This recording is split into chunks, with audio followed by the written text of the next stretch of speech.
Dear friends, a Khatta-meetha aam chutney or aam achar is what we will be making today. The ingredient list goes like this, and the seasonings or the masalas are totally as per your taste and liking. The 1 kg tender mango which we have taken, you can use them with peel or without peel, and the size of the mango pieces is also as per one's wish. These mangoes should be washed and dried completely before cutting or even peeling them. Take a non-stick or steel kadai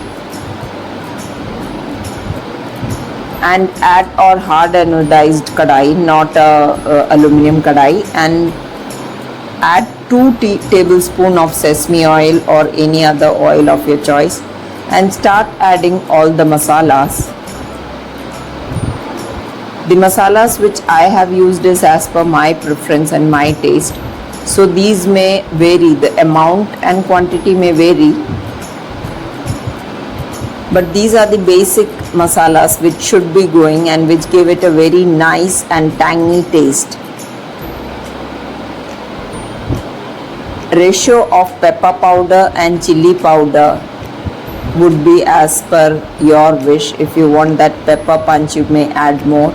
Similarly with rock salt and normal salt, that ratio also you can vary as per your taste. After that, add the mangoes. Once the masalas are browned a little bit, add the mangoes and a little bit of water so that they can soften, and keep this covered on very low flame. The entire cooking has to be done on very low flame throughout. Now I have melted jaggery in my fridge all the time, and that is why it is melted and filtered, so I am directly using it. Otherwise you can, if the jaggery is clean and pure, you may use directly jaggery powder or melt it and filter it and then use it. The quantity of jaggery also depends on the size. If you want it to be on the sweeter side, you can add more of jaggery, or if you want it the sour taste to be more prominent, you may restrict the quantity of jaggery. And in the end, once it has softened and once the jaggery has mixed in well, you may check the taste and add rock salt or any other masalas as per your liking.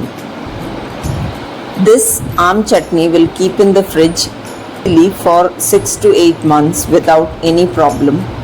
This can be had just like that. It is so tasty that this can be had just like that, or with chapati also you can have it.